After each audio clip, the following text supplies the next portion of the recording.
paz do Senhor, meus amados amigos e irmãos em Cristo Jesus, que alegria estar novamente aqui para mais uma EBD online da Alfa e Ômega. E no dia de hoje nós iremos tratar na lição de número 9, Paulo e a sua dedicação para com os vocacionados. Estamos falando da vida do apóstolo Paulo, lições da vida e ministério do apóstolo dos gentios para a igreja de Cristo. Sim, esse grande homem de Deus que, diminuindo, ele pôde ser uma ferramenta para uso das mãos do Senhor, como um vaso de barro, como ele mesmo falava, um depositário da glória de Deus. O texto áureo diz: olhai, pois, por vós e por todo o rebanho, sobre o que o Espírito Santo vos constituiu bispo, que é o supervisor, para apacentares a igreja de Deus, que ele resgatou com seu próprio sangue. No reino de Deus, a liderança mais antiga zela pelas lideranças mais novas.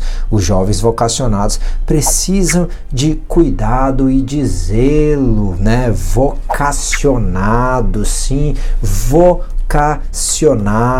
Nós vamos trabalhar um pouco sobre a preocupação que Paulo tinha acerca dos vocacionados. Nós temos uma leitura bíblica em classe, né? Tem aí por perto um exemplar da Bíblia Sagrada para que você possa acompanhar, vai aparecer também na sua tela, né? E aí você pode, junto conosco, acompanhar a leitura de Mileto, Atos 20, 17 a 34, mandou a Éfeso chamar os anciãos da igreja. Veja bem que Paulo não queria gastar tempo. Eu vou fazer uma leitura já comentada.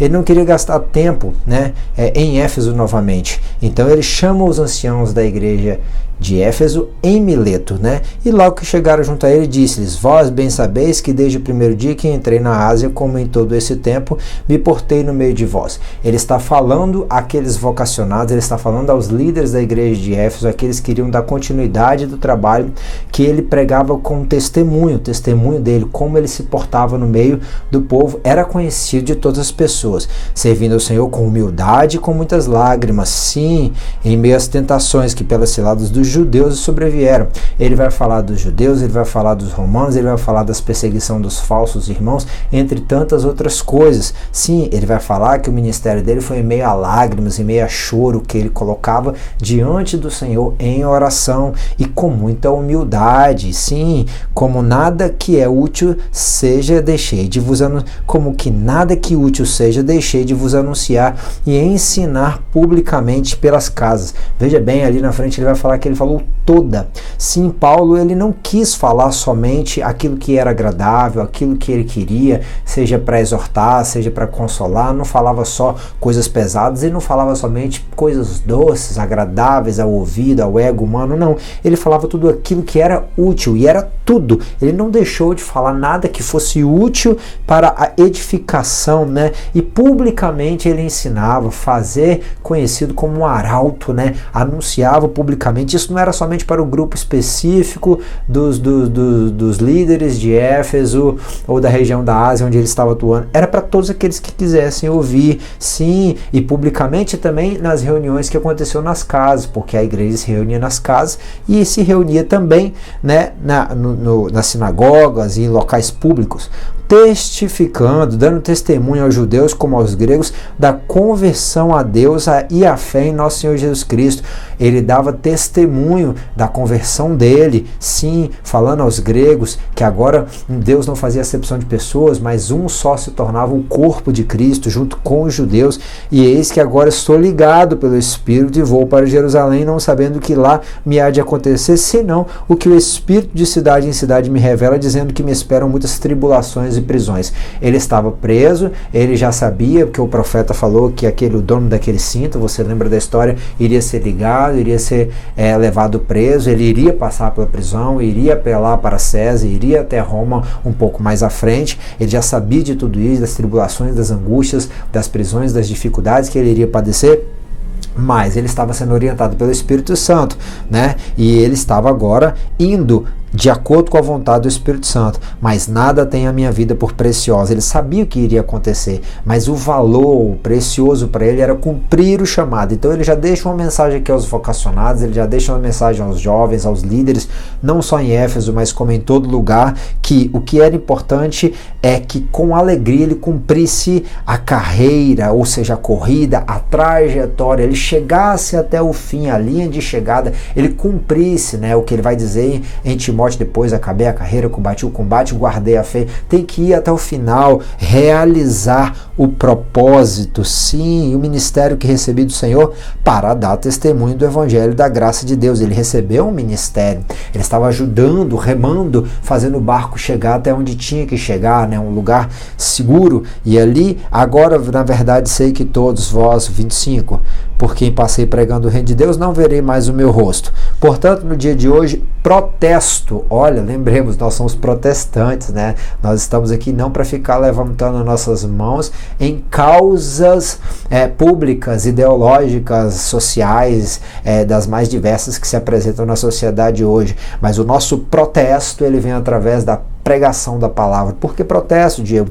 Não é que eu tenho que me levantar contra o sistema, é que a minha vida e a mensagem do reino de Deus é contra a mensagem do reino das trevas, é contra a mensagem do reino dessa terra, da cultura presente em que nós vivemos, né? Porque nunca vos deixei de anunciar todo o conselho de Deus. Olha, o conselho, o ensinamento, a vontade, a verdade, as leis, a palavra do Senhor, ele está ensinando e ele ensinou por completo. Ele não falou só aquilo que era conveniente, ele não criou uma imagem de Cristo. Ele até exorta aos Coríntios acerca disso, nós temos sempre falado, que criaram a imagem de Cristo conforme é conveniente. Ei, preste atenção, ensinador, pregador, pastor, líder, bispo, no caso como eram os anciãos lá de Éfeso, os supervisores da obra, né, que é o contexto da palavra, vocês têm uma responsabilidade de pregar a palavra na íntegra, de Gênesis a Apocalipse. Essa palavra fala sobre Jesus. Eu não posso fazer uma imagem de Jesus conforme é conveniente, pregando só aquilo que eu quero. Assim não vai ser conforme o ensinamento de Paulo.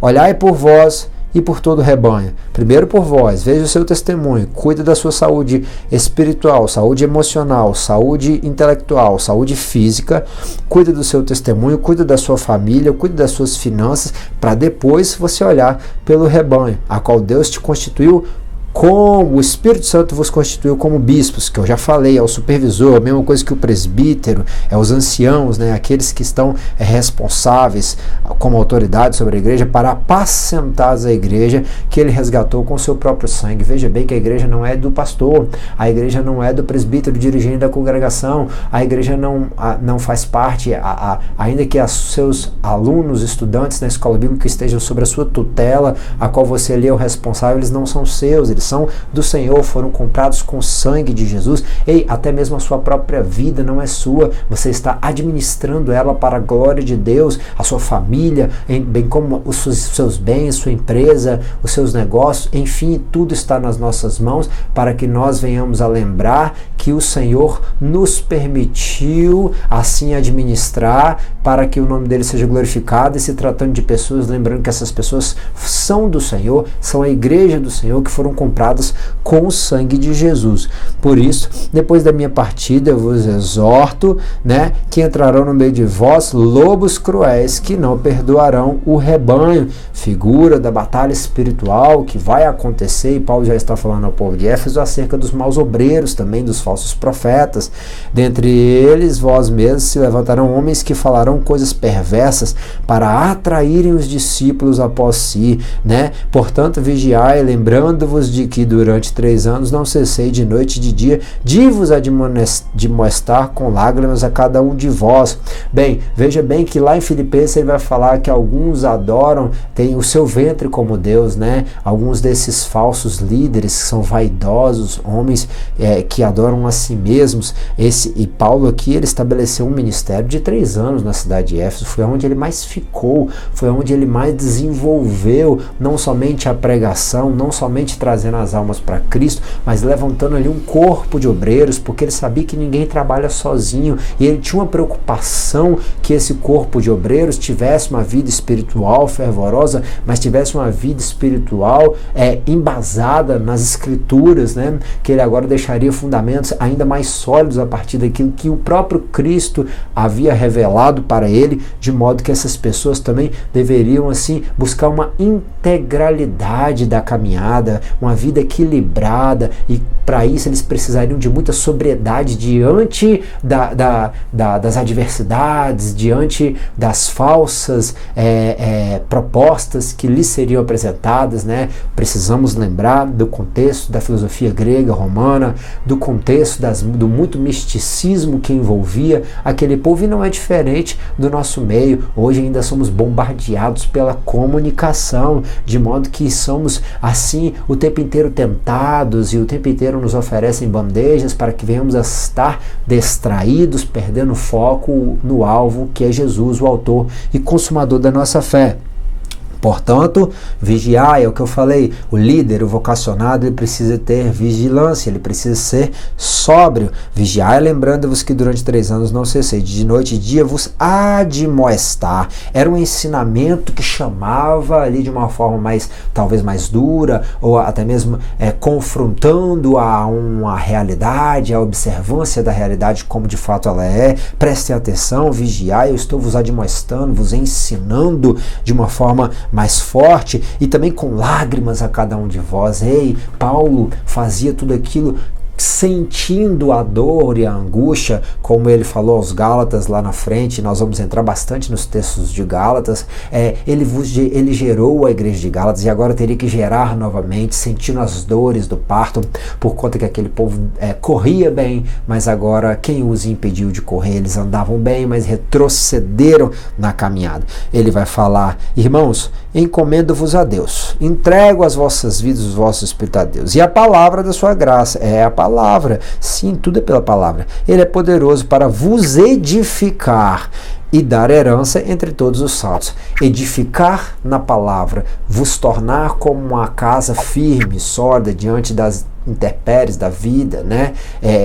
Enraizados, como nós falamos, com raízes fortes, como a palmeira, que o vento bate e ela até dobra, mas ela tem raízes profundas, então ela não quebra, ela não voa, ela não vai junto nos ventos de doutrina, como Paulo exortou a igreja de Colosso, no capítulo 2, versículo 8, né? E ele ali está falando, né, acerca de uma herança também, que nós, como filhos de Deus, aí tem a questão do vocacionado, nós somos chamados numa vocação, através do sangue de Jesus, a sermos filhos de Deus, herdeiros, né, que é junto com Cristo, co-herdeiros com Cristo, herdeiros de Deus, das coisas extraordinárias que Ele tem preparado para aqueles que o amam, né, coisas que o olho não viu, que o ouvido não viu, que não subiu ao coração do homem, o homem não chegou ao entendimento, né? E ele vai falar ainda acerca de uma questão cotidiana, da logística da vida. Ninguém cobicei prata e ouro, nem a veste. Essas mãos mesmos me serviram, né? Vós mesmos sabeis que para o que me era necessário, a mim e aos que estão comigo, estas mãos me serviram. Nós temos então aqui uma questão acerca de Paulo, né? Preocupado com o legado que ele iria deixar para essa nova geração. Paulo, que estava voltado para esses amados, filhos amados, como era a figura de Timóteo. Ele tinha Apolo, ele tinha Priscila e Áquila, ele tinha Tíquico. Olha, ele preocupação com Tíquico, o autor traz esses textos aqui. Também possais saber dos meus negócios, faz Tíquico, irmão amado e fiel ministro. Tíquico é irmão, ele vos informará de tudo, ao qual vos enviei para o mesmo fim, para que saibais do nosso estado, e ele consola os vossos corações. Tíquico, irmão amado, fiel ministro, conservo do Senhor, fará saber o meu estado. Também enviei a Tíquico, né, de Marcos, agora que era útil para ele. Marcos estava junto com ele agora. Paulo vai falar de homens que o acompanhavam, sem contar o médico Lucas, que esteve durante um bom período junto com ele. Nós lemos o capítulo na aula passada. Esses homens, né, a figura de Sópater, de Bereia, e dos de Tessalônica tinha Aristarco, Segundo, Gaio, que era de Derbe, Timóteo, Tíquico e Trófimo, né? Nós temos a figura de Trófimo. Eu não sei se eu comentei aqui, mas Trófimo, ele significa frutífero, né? Tá? A palavra ali, Trófimo, significa frutífero. E quando nós entendemos a preocupação de Paulo acerca dos vocacionados, é porque Paulo queria que aqueles seus discípulos, aqueles que o seguiam, ele o tempo inteiro falava: olhai para mim, né, porque penso eu ser imitador de Cristo. Ele queria também que, como ele estava dando fruto, os vocacionados a qual ele tinha percebido, e ali era importante, já fica importante para nós que nós venhamos a ter atenção para as ferramentas que Deus coloca à nossa disposição enquanto líderes, seja professor de escola bíblica dominical, né? Eu lembro na época da minha conversão, na igreja onde eu estava, eu tinha acabado de descer as águas e o pastor, entendendo uma ferramenta que o Senhor tinha colocado na minha mão, me convidou a ministrar a escola bíblica para os jovens, e ali começamos a dar estudos na escola bíblica, fomos separados a cooperador, posteriormente ao diaconato e depois ao presbitério. Servimos como presbítero há cerca de 9 anos, é uma gestação aí, né, para aquilo que Deus tem preparado para frente, e nos alegramos, podemos rodar vários países do mundo falando do amor de Deus, da graça, por misericórdia. Então não tem uma escala maior, mas há uma progressão, e Paulo validava a saúde dessa progressão, né? Ele tinha pessoas ao seu redor e ele valorizava as pessoas que Deus tinha colocado na mão dele, como aquela mulher que me convidou para dar a escola bíblica, viu em mim, como pastor, viu em mim uma oportunidade, e outros pastores também, a qual nós tivemos a oportunidade de trabalhar, pessoas que valorizaram o chamado que Deus tinha nas nossas vidas, nos estimulando. Não posso deixar de lado a figura do pastor João Machado, do evangelista Abílio Rosário, que investiram de uma forma bem expressiva para que nós mergulhássemos um pouco mais na pesquisa para compartilhar. Eles compartilharam conosco, enquanto tem muita gente que esconde conteúdo, eles deram conteúdo, e entendendo, nos fizeram entender também que o discípulo tem que ir além, né? Como uma flecha tem que ser lançada mais longe, né? E assim também nós buscamos ensinar para que aqueles que aprendem conosco possam se emancipar teologicamente, nos pensamentos de Deus, se emancipar no conhecimento bíblico, na maturidade cristã, né? E assim nós vemos que Paulo, ele tinha uma preocupação, assim como a própria figura do nome de Trófimo, que é dar frutos. Primeiramente, Jesus falava: olha lá, não pode a árvore boa dar maus frutos, nem a árvore má dar bons frutos. Está em mim, eu e vós, como a vara de si mesmo não pode dar fruto se não estiver na videira, assim também vós, se não estiverdes em mim. Paulo estava querendo que os seus vocacionados, os seus discípulos, aqueles que estavam aprendendo com ele, fossem enraizados em Cristo, na graça, como ele estava, para que em Cristo pudessem dar muito fruto, vivendo essa frase de Jesus, né? Produzir, pois, frutos dignos de arrependimento, né? Portanto, e também Jesus falou em Mateus 3,8 e Mateus 7,20, que pelos frutos nós seríamos conhecidos. E esses homens, assim como Paulo, nós acabamos de ler que Tíquico daria bom testemunho. Tíquico, que era irmão amado, fiel ministro, conservo no Senhor. Olha, Paulo já está dando testemunho do fruto dele. A Bíblia Sagrada, o Senhor dá testemunho de Noé, o Senhor dá testemunho de Jó, o Senhor dá a Ezequiel, além de Noé e de Jó, testemunho de Daniel, que era contemporâneo dele. Coisa extraordinária. Enquanto ele estava entre os cativos, Daniel estava no meio do palácio na Babilônia, no meio de todas as possibilidades, riquezas, prostitutas cultuais, manjares do rei, todo aquele misticismo, toda aquela riqueza. Ele não se dobrava, ele não se contaminava, ele estava se mantendo fiel, e tinha ali os seus frutos, né, que estavam sendo manifestos. O que é fruto, Diego? Fruto da árvore, da vinha, colheita, fruto do ventre, força, né, de alguém que gera. A palavra carpo está relacionado ao efeito, ao resultado do trabalho, a ação, a obra, né, o proveito que se tira, a utilidade que se tem no trabalho, louvores que são apresentados a Deus como oferta de agradecimento, né, também depois uma colheita, uma safra colhida, né, para a vida eterna também lá na frente. É usado figuradamente daqueles que pelo seu esforço têm almas preparadas a sua alma preparada e preparando almas para Cristo, como Paulo fala que ele queria apresentar a igreja como uma noiva santa, imaculada, a fim de ser apresentada a Deus, né? Então nós vemos a figura de Trófimo, vê que até no nome Trófimo já tem aí uma questão que serve pra gente no que tange a questão do vocacionado, da preocupação de Paulo, que era que aquelas pessoas que andavam com ele, que chegaram até Cristo através da vida dele, que estavam caminhando com ele, que estavam colaborando junto com ele na obra, pudessem dar fruto para a honra e glória do nome do Senhor, né? Aí nós vamos ver a figura de Tito. Paulo estava preocupado porque não achou ali Tito quando ele chegou em Trode, preocupado com as almas. Tem gente que se preocupa só com o templo, tem gente que se preocupa com o uniforme da festividade, tem gente que se preocupa só com festividade, tem gente que se preocupa só com a liturgia do culto, não pode faltar um culto no templo, mas e as pessoas, né? Tem que se preocupar com as pessoas. A igreja é feita de pessoas, do progresso, do desenvolvimento das pessoas, da família das pessoas, do chamado das pessoas e de como pessoas podem impactar outras pessoas, transformando a vida de outras pessoas, né? E assim também, o que essas pessoas vão transmitir?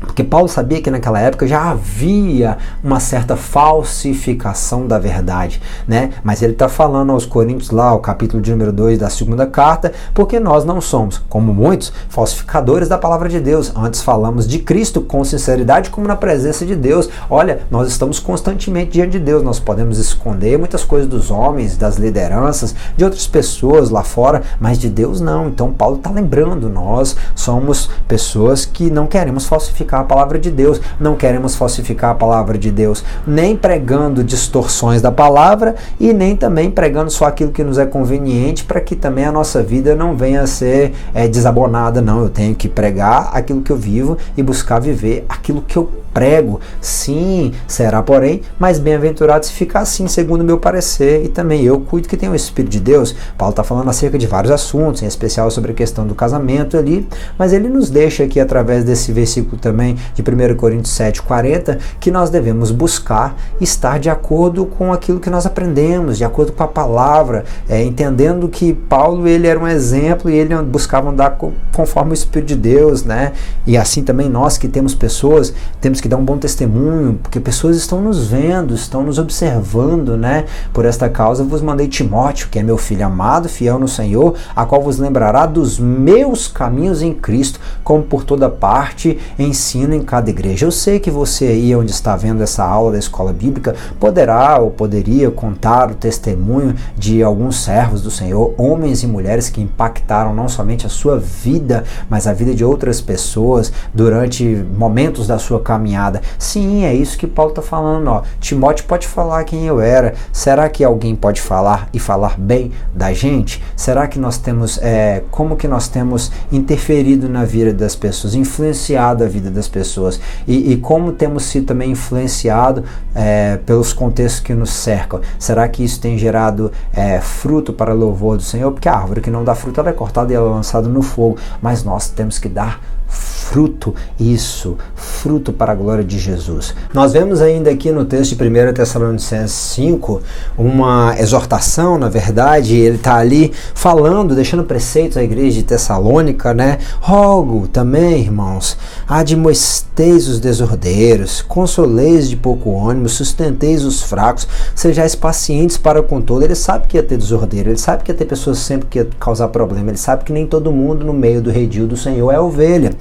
Mas também sabe que não é todo mundo que está morrendo, que está em pecado. Não, tem gente que está fraco e que tem que sustentar o fraco, que tem que animar quem está com pouco ânimo, quem está desanimado. Sim, e ali nós temos que ser pacientes com todos, não replicar o mal pelo mal, mas fazer o bem, pagar o bem com o bem, e com todos também, né? Se alegrando sempre, orando sem cessar, em tudo dando graças, porque essa é a vontade de Deus em Cristo Jesus para conosco.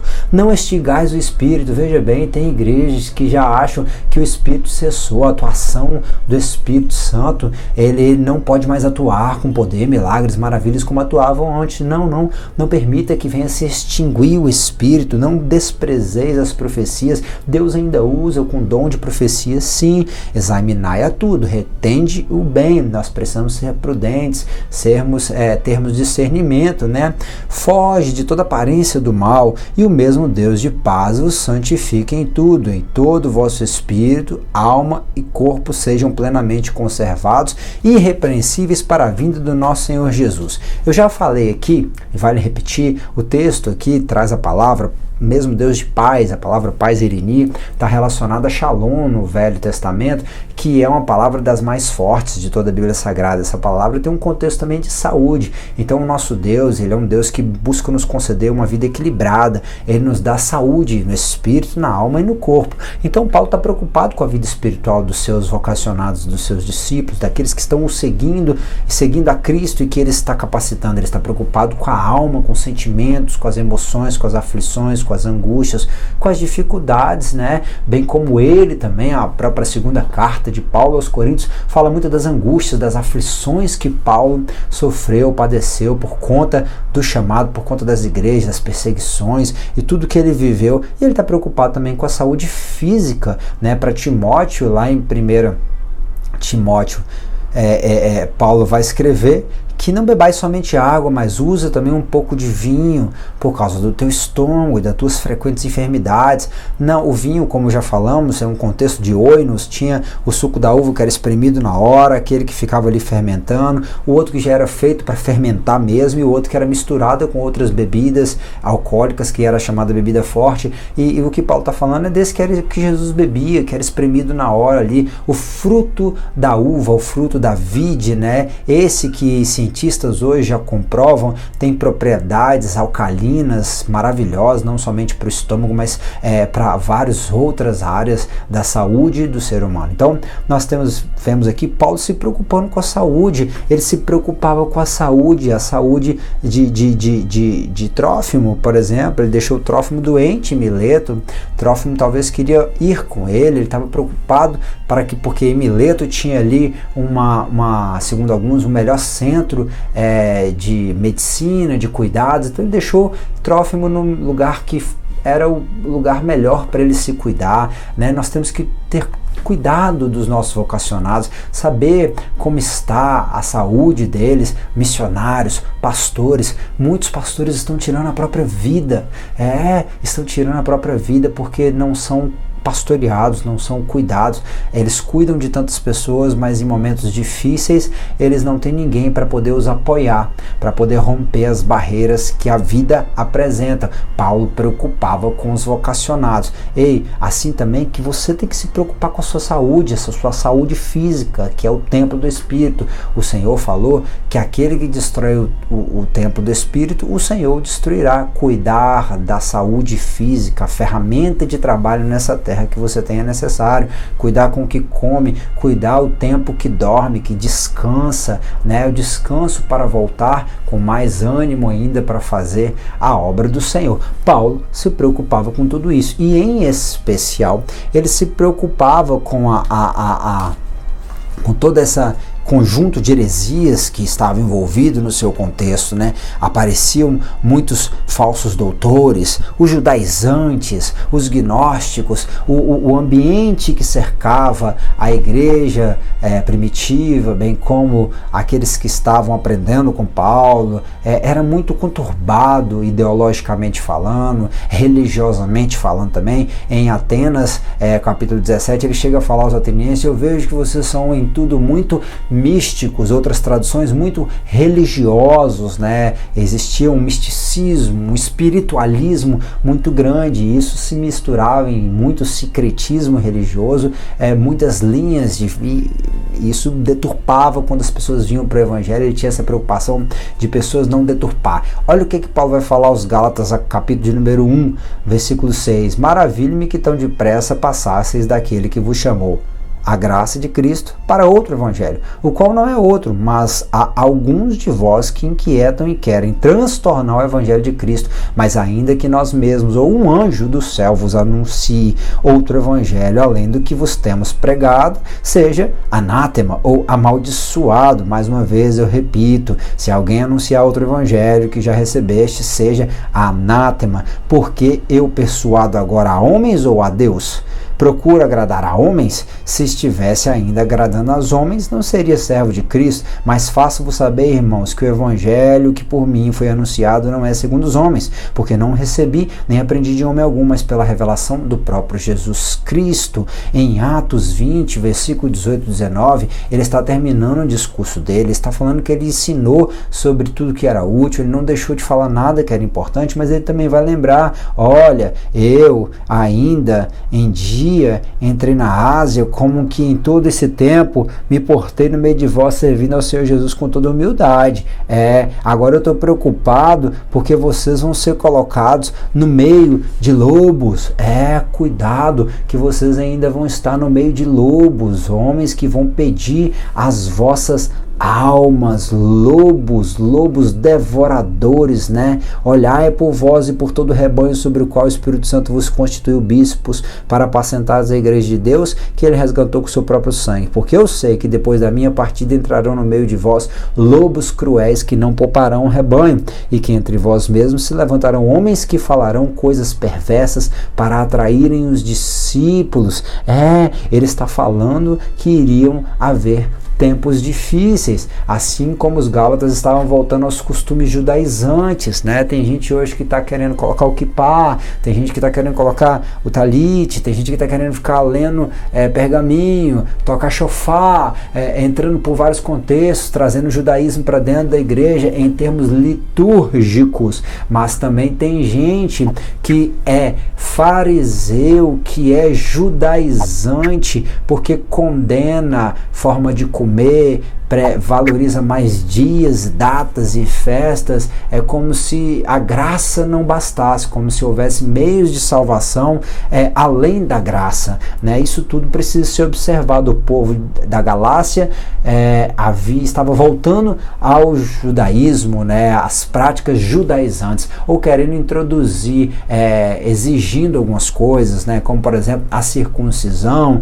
que era o que os judeus sempre queriam implantar mesmo dentro da igreja, mas aí desvalorizando a graça de Deus. Isso não era necessário. Quando vi que andavam bem diferentemente conforme a verdade do evangelho, disse a Pedro na presença de todos: se tu, sendo judeu, vives como os gentios e não como judeu, porque obriga os gentios a viverem como judeus? Paulo, ainda agora, falando à igreja da Galácia, que ele repreendeu o próprio Pedro, discípulo de Cristo, que tinha dois comportamentos diante de pessoas diferentes, por essa causa dos falsos irmãos que se intrometeram e secretamente entraram a espiar a nossa liberdade que temos em Cristo Jesus para nos pôr em servidão. É importante aqui ressaltar que a liberdade que Paulo fala, que Tiago vai falar, Pedro também fala, que nós não devemos confundir com libertinagem, com licenciosidade, com liberdade para pecar, né? Uma liberdade em Cristo Jesus, né? E que não está relacionado a usos e costumes somente, mas nós todos que somos, conforme o estudo de ethos, da ética, todo mundo tem costumes, e são bons costumes ou maus costumes.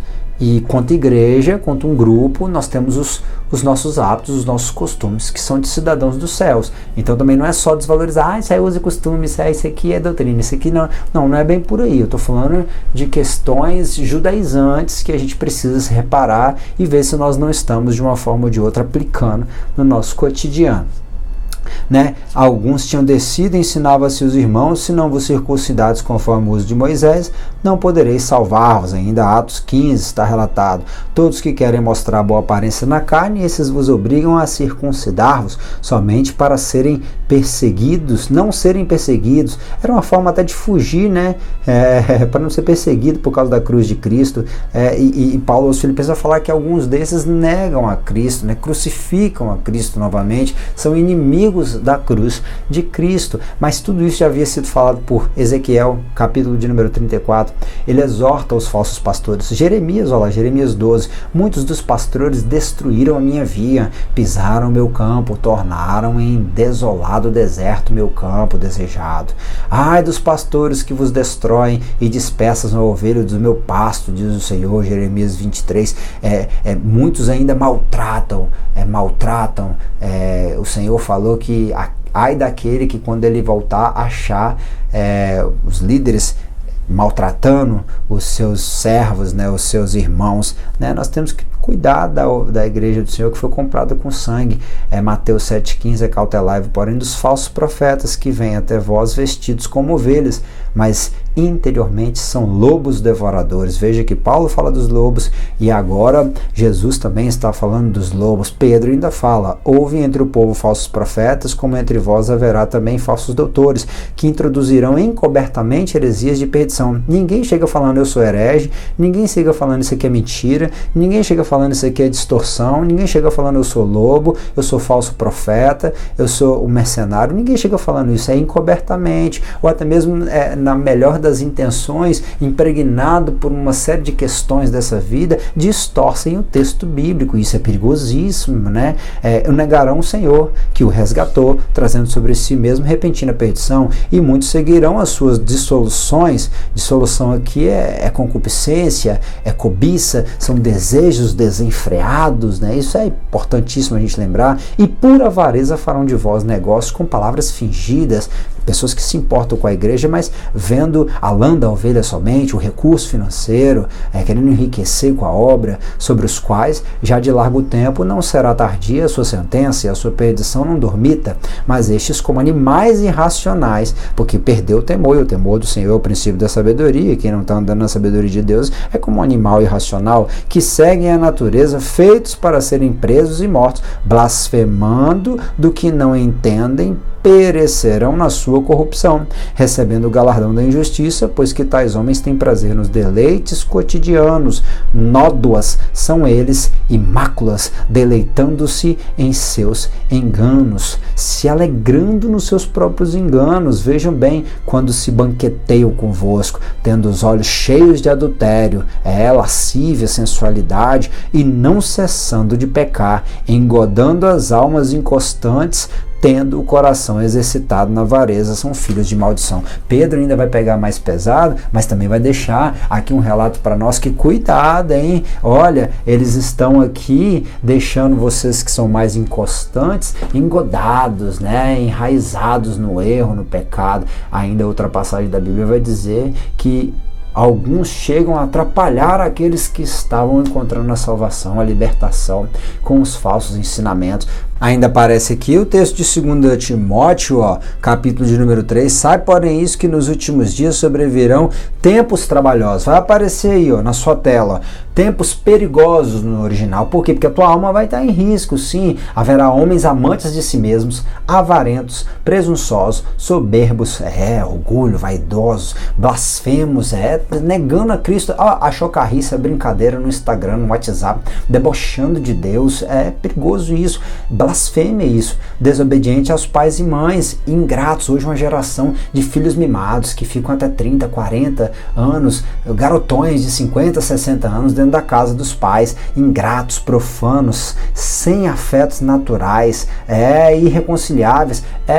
O outro pecou, ele não reconcilia não, traiu, não quer voltar não, é irreconciliável. Caluniadores que falam mentiras, né? Inventam história das outras pessoas, incontinentes, pessoas que não têm domínio próprio, cruéis, maldosos, sem amor para com os bons, né? É bom, não, esse aqui vamos desfazer de quem é bom, fazendo mal pelo bem e o bem pelo mal, trocando, né? Traidores, pessoas que não podem ser confiáveis, obstinados, gente que bota uma coisa na cabeça e segue aquilo, orgulhoso, vaidoso, mais amigos dos deleites do que amigos de Deus, são amigos do mundo, né? Mais do que das coisas da carne do que de Deus, tendo aparência de piedade, até busca agradar a Deus em todas as coisas, mas negam a eficácia dela. A piedade é buscar agradar a Deus em todas as coisas, mas negam que estão buscando agradar a Deus em todas as coisas, porque a sua prática não condiz com aquilo que dizem, né? Destes afasta-se, porque deste número são os que introduzem pelas casas e levam cativas mulheres nécias, carregadas de pecados. Aqui é símbolo da igreja também, são igrejas onde tem membros extremamente pecaminosos, que homens como esse chegam e pregam e levam para intimidades, né, mais profanas. Aqui também estava um contexto de homens que entravam na casa de mulheres e ali usavam de formas indevidas aquelas mulheres, né? E carregadas de pecados, levando a várias concupiscências, que aprendem sempre e nunca podem chegar ao conhecimento da verdade. Tem gente que sempre ouve, mas nunca entende. Tiago fala que nós devemos ser também não somente ouvintes, mas também praticantes da palavra de Deus, né? Nós temos que praticar, temos que aprender, temos que dia após dia aprender com o Senhor. Então nós vimos, amados, que existe uma ameaça de lobos cruéis contra o rebanho de Deus, né? E que nós, enquanto vocacionados, chamados, nós precisamos estar atentos, vigilantes, sóbrios para essa realidade que não é de hoje, né? Os gnósticos, na época de Paulo, eles não acreditavam na encarnação de Cristo, de modo que, se Cristo não encarnou, ele não pode sofrer, não pode vencer o pecado e logo não pode perdoar pecados. Ele não era Deus, ele era uma parte de Deus, enfim, uma confusão, na verdade, desfazendo a divindade de Cristo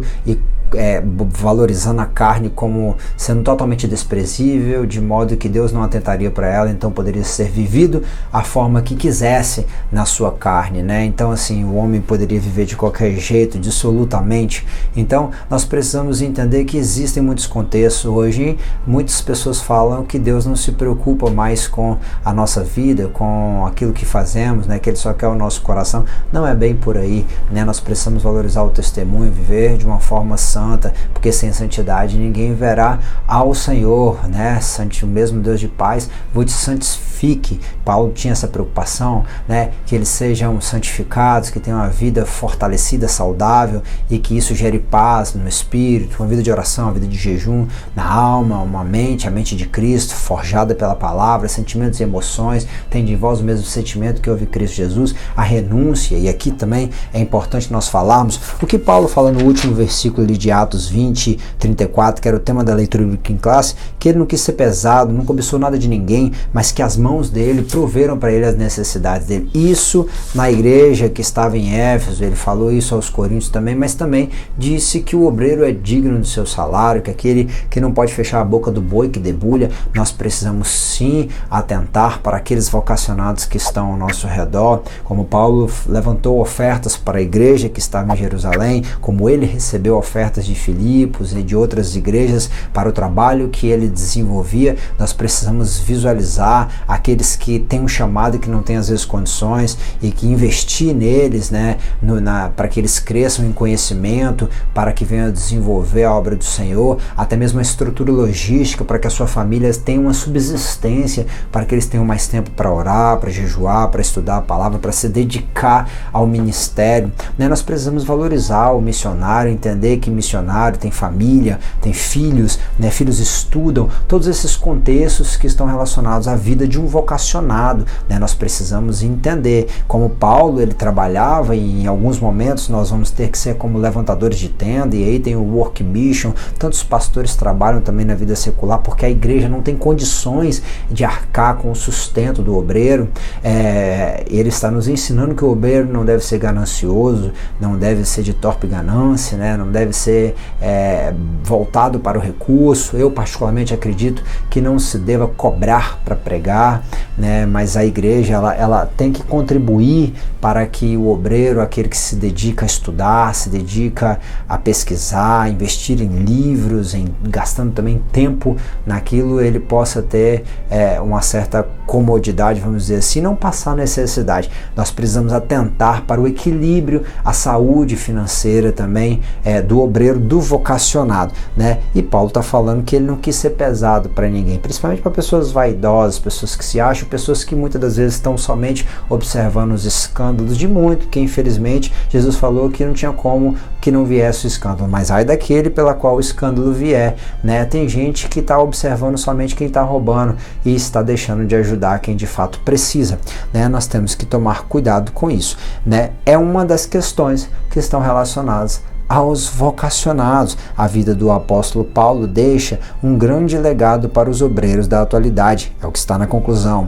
Sua maneira de despertar novas vocações, sua herança doutrinária para a nova geração de trabalhadores e seu apelo aos obreiros para cuidar do rebanho de Deus são marcos importantes para nortear os ministérios dos vocacionados de Deus. É tempo de desenvolver novas vocações. Jesus em Mateus 28 falou: ide e fazei discípulos entre todas as nações. Jesus está relatando a João, lá em Apocalipse, na ilha de Patmos, no capítulo de número 5, versículo de número 9, cantavam um novo cântico, dizendo: digno és de tomar o livro e de abrir os seus selos, porque foste morto. O Cordeiro foi morto e comprou com seu sangue, nos compraste para Deus de toda tribo, toda língua, todo povo e toda nação.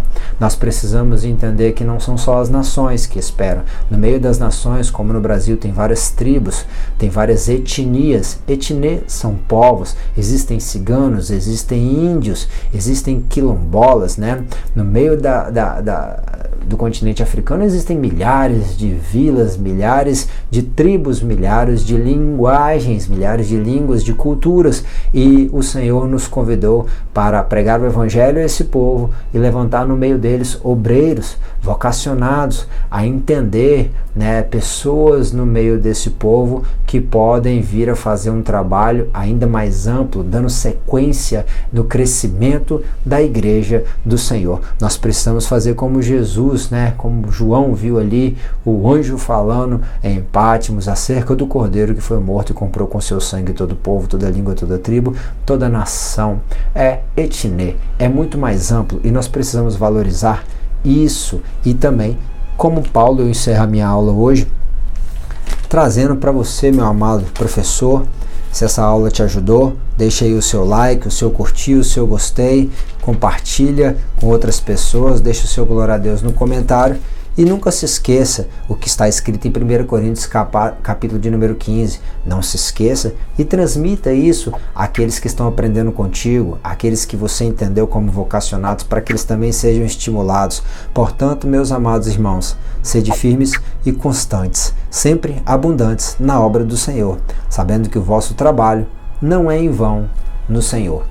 Que Deus em Cristo te abençoe. Permitindo o Senhor, semana que vem a gente está de volta. Tenha um bom final de semana.